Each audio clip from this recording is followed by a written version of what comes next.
Bab 3. Bocah kecil di bar. 5 tahun kemudian, di bar Eton. Di koridor di lantai atas yang kosong. Ningsi telah minum sepanjang malam untuk menemani beberapa investor. Dengan sakit kepala yang hebat, dia ingin mencari tempat yang bersih dan tenang untuk menenangkan diri. Tetapi dia tidak menyangka bahwa Changli akan mengikutinya. Dia hanya bisa mengumpulkan semangatnya untuk menghadapinya. Saudari Chang, apakah ada sesuatu yang ingin Anda katakan? Ningsi, izinkan saya bertanya. Apakah Anda mendaftar untuk mengikuti audisi untuk pemeran utama wanita di Land Under Heaven? Ya, kenapa? Kamu tidak diizinkan pergi besok. Meskipun Changli adalah manajernya, dia menghentikannya dari audisi untuk peran ini yang didambakan oleh semua perusahaan hiburan besar. Ningsi sama sekali tidak terkejut dengan ini. Dan hanya mengangkat alisnya dan bertanya, alasan. Kamu pergi di belakangku dan bertindak sendiri. Dan kamu masih berani menanyakan alasannya. Apakah Anda tidak tahu bahwa perusahaan telah mengatur agar Ning Xueluo mengikuti audisi? Ini sepertinya tidak bertentangan dengan pengaturan perusahaan. Ningsi tersenyum tipis padanya. Ning Xueluo membuatmu datang mencariku.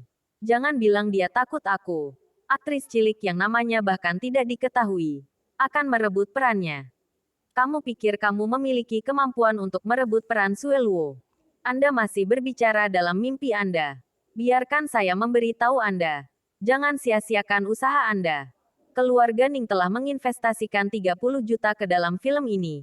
Xueluo sudah duduk dengan aman dalam peran ini. Lalu kenapa kau begitu cemas? Karena kamu artisku. Kamu harus mendengarkan pengaturanku. Changli berkata seolah-olah memang seharusnya begitu. Heh. Jadi saudari Chang masih tahu bahwa aku seorang seniman di bawahmu. Ningsi, aku tidak punya waktu untuk bertengkar denganmu. Karena kamu menolak untuk mematuhi. Jangan salahkan aku karena terpaksa. Saat dia selesai berbicara, Ningsi merasakan pukulan kuat dari belakang. Ningsi didorong ke gudang di sudut. Dan teleponnya juga diambil. Dengan keras, pintu itu tertutup rapat. Langkah kaki di luar pintu perlahan menjauh. Mengetahui bahwa berteriak tidak ada gunanya, Ningsi tetap diam. Bersandar di pintu. Dia meluncur ke lantai dengan ekspresi acuh tak acuh. Ketika dia pertama kali memasuki perusahaan, Ning Xueluo masih bisa menahan diri. Dan hanya membuat Changli mengatur beberapa peran penjahat paling banyak untuknya. Namun, dia tumbuh lebih berani dan mulai melangkah terlalu jauh. Dia bahkan mampu mengeluarkan taktik tingkat rendah seperti itu. Jika dia gagal mendapatkan peran kali ini, maka dia harus menemukan cara untuk meninggalkan Starlight Entertainment. Di tengah pikirannya yang berantakan, sebuah suara kecil merambat ke telinganya. Apakah ada tikus? Ningsi mengikuti arah suara dan melihat ke atas, dan tercengang. Dia melihat seorang anak kecil di balik tumpukan kotak. Pria kecil itu tampak berusia sekitar 4 atau 5 tahun. Dia tampak seperti potongan batu giok yang diukir halus. Putih, lembut, seperti roti kecil. Dia saat ini menggigil dan bersembunyi di sudut. Matanya yang gelap dipenuhi dengan kewaspadaan dan kewaspadaan. Kenapa ada anak kecil di gudang bar?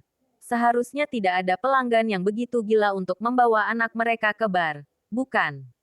Hei, siapa kamu? Bagaimana Anda bisa masuk ke dalam sini? Apakah kamu menyelinap masuk? Apakah kamu juga dikurung di sini oleh seseorang? Apakah kamu makan yang manis-manis? Setelah menanyainya selama setengah hari, anak itu tetap diam. Mulai gemetar bahkan lebih. Seolah-olah dia adalah binatang kecil yang ketakutan. Akhirnya, Ningsi tidak repot-repot terus berbicara. Toh itu tidak ada hubungannya dengan dia. Mereka berdua, dengan damai menempati sudut masing-masing. Pada saat ini, bola lampu di atas mereka menyala terang, lalu padam. Dalam kegelapan, Ningsi samar-samar mendengar suara berceloteh. Setelah mendengarkan dengan seksama sebentar, dia menyadari bahwa itu mirip dengan suara gemeretak gigi. Ningsi tertawa terlepas dari dirinya sendiri, dan berbalik ke arah anak tersebut dan berkata, takut gelap. Suara celoteh itu berhenti sejenak, sebelum volumenya meningkat. Oh, bagaimana dia begitu pengecut. Ningsi menepuk pantatnya dan berdiri, lalu berjalan ke arah si kecil.